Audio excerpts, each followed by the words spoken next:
Hello guys, कसे आहात? माझं तुम्हा सर्वांना जय श्रीराम. तर आज आपण करणार आहोत डोसा सांबर. खूप दिवस झाले वेगळी काही रेसिपी केली नव्हती, म्हणून म्हटलं आज काहीतरी वेगळं करावं.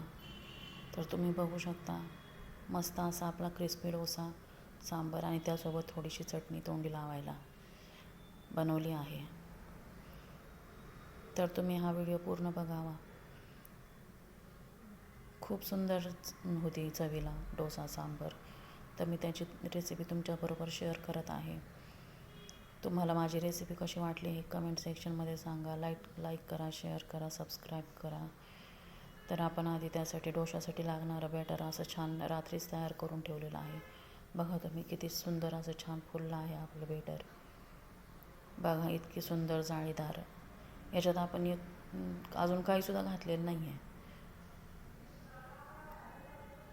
तर आपण त्यासाठी आता बेटर असं आपलं छान झालं आहे. त्यात पाणी पिणी काहीच घालायचं नाही.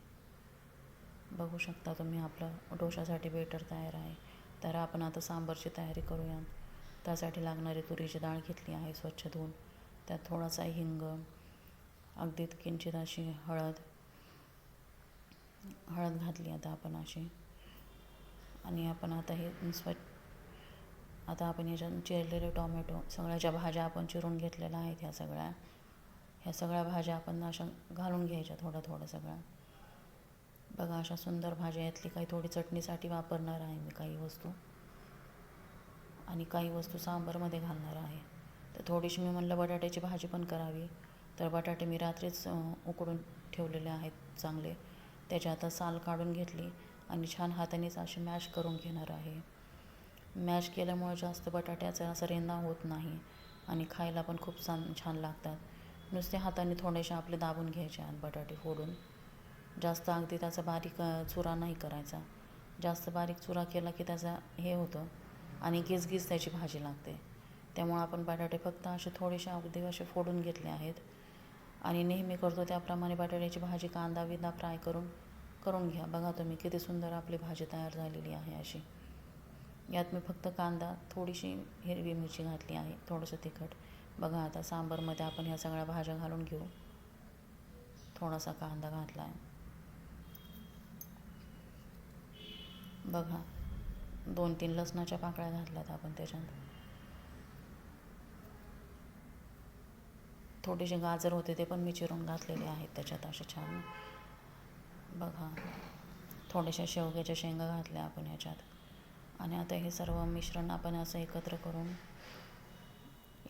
आता आपण याला कुकरला शिट्टी लावून घेणार आहोत. सांबार असं सगळ्या भाज्या घालून केलं ना तर खूप सुंदर लागतं. तसेच आता मी इकडं चटणीची पण तयारी करून घेतली. चटणीची रेसिपी मी तुम्हाला नंतर सविस्तर माझी रेसिपी मी तुम्हाला शेअर करेन मी तुमच्याशी.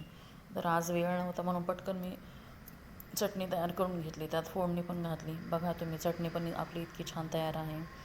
तर आता इकडं डोशाची तयारी. इकडं पॅन गरम झाला आहे आपला.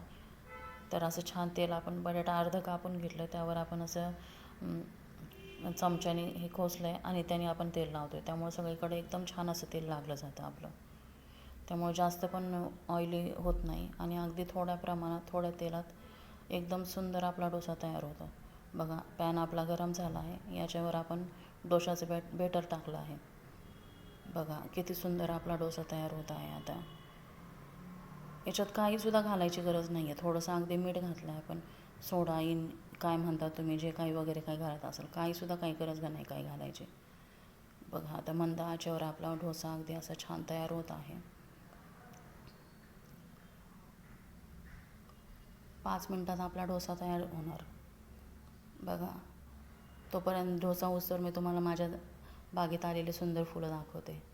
बघा, इतके सुंदर गुलाबाचे फुलं आले आहेत ना माझ्या बागेत. खूप छान. अजून नवीनच रोपं लावलेले आहेत, ते जास्त दिवस नाही झालेले, तरी पण खूप सुंदर फुलं येतात झाडांना. बघा, इतके छान वाटतात ना ते बघायला. खरंच निसर्गाशिवाय कोणती मजा नाही. प्रकृती आपल्याला जेवढं देते ना तेवढं कमी असतं. त्याबद्दल आपण नेहमी आभारी असावं. बघा, आपला डोसा पण इकडं छान झाला आहे तयार. जास्त फुल गॅसवर नाही केलेला. बघा, असं खालून असं लाल लाल होत आहे. आता यावर आपण थोडीशी भाजी घातली बटाट्याची, आणखीन थोडी घालूयात. आपला डोसा पण अगदी एका साईडने भाजला तरी जातो, दुसऱ्या साईडने नाही भाजला नाही तरी काही गरज नाही भाजायची. बघा आपला डोसा तयार आहे, अगदी रेडी आहे, छान असा क्रिस्पी. बघा घरगुती डोसा आणि एकदम हेल्दी आणि कमी वेळात होणारा. आपलं सांबार पण इकडं तयार झालेलं आहे आता छान, बघू शकता तुम्ही. आता मी हे सगळं सर्व करते. बघा छान आपला डोसा सांबार तयार आहे. लाईक करा, शेअर करा. जय श्रीराम.